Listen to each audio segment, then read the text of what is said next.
उनके दर्शन करती रहूंगी। तोता बोला, मैं तेरे पास नहीं आऊंगा, तू एक मक्कार स्त्री है, सुना है तू बहला फुसलाकर कैद में डाल देती है। राजकुमारी बोली, मैं बिल्कुल सच कह रही हूँ, मैं तुम्हारे साथ चलने को तैयार हूँ, वो ऊपर वाला साक्षी है, तुम मेरे पास आ जाओ, मैं तुम्हारी मेहमान नवाजी करूंगी। तुम मुझसे क्यों डर रहे हो, मुझे दासी बनाकर अपने साथ ले चलना। राजकुमारी के वचन सुनकर तोते को विश्वास हो गया, वो उड़कर उसके पास चला गया। राजकुमारी ने तुरंत उस तोते को पकड़ लिया और कपट्टी मुस्कान के साथ बोली, हे दासी, जल्दी से छुरी लाओ और इसका सिर काट दो। ये कोई तोता नहीं है, ये तो कोई बड़ा पापी है जो मंत्र तंत्र करके मेरा भेद जानने आया है। तोता अब पछता रहा था कि क्यों उसने राजकुमारी का विश्वास किया। वो बचने की युक्ति सोचने लगा। राजकुमारी के जाल में फंसे तोते को जान के लाले पड़ गए। सोचा, अच्छा भला सब कुछ देख तो लिया था, फिर क्यों खामखां राजकुमारी से फालतू के सवाल जवाब में उलझा। सीधा जाकर राजा को बता देना था, आगे वो जाने या ये राजकुमारी। खामखां पंगे में पैर फंसा दिया। सोचा, अब जल्दी से कोई तरकीब लगानी पड़ेगी, नहीं तो ये चंडाल रानी मुझे जीवित नहीं छोड़ेगी। तोता बोला, हे रानी, मेरा नाम हीरामन तोता है, मैं कोई बहरूपिया नहीं हूँ, बल्कि यही मेरा असली रूप है। अगर तुम मुझे छोड़ दोगी तो मैं तुम्हें भी तंत्र और विचार सिखा सकता हूँ। मैं गिरी विश्वनाथ का पक्का चेला हूँ। राजकुमारी बोली, अगर ऐसा है तो जल्दी से मुझे मंत्र बताओ, नहीं तो अभी तुम्हारे पंख नोच डालूंगी।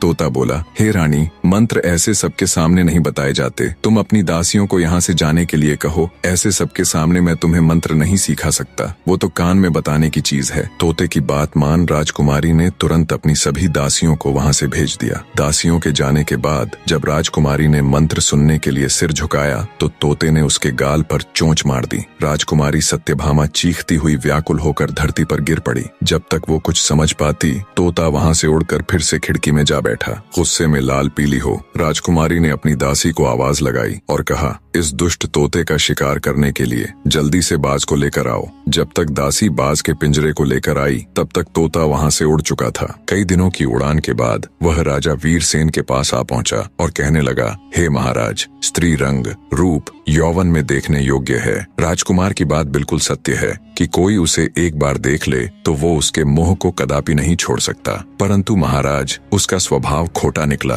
पहले उसने मुझे पुचकार कर अपने पास बुलाकर पकड़ लिया और फिर मुझे मारने को आतुर हुई। बस गुरु गोरखनाथ की कृपा से बड़ी मुश्किल से किसी तरह प्राण बचाकर भागा हूँ। तोते की सारी बात सुन राजा वीरसेन उसको शाबाशी देता हुआ कहता है, हीरामन, तुमने बहुत अच्छा किया, अब तुम चिंता मत करो, मैं खुद उस राजकुमारी से निपट लूंगा। अगले दिन राजा ने हथियार बांधे, तोते को हाथ में लिया और घोड़े पर सवार होकर राजकुमारी सत्यभामा के नगर की तरफ चल पड़ा। कुछ ही दिन की यात्रा के बाद राजा वीरसेन मेदिनीपुर शहर पहुंच गया। वहां पहुंचकर उसने पहरेदारों से राजकुमारी को खबर करने के लिए कहा। जब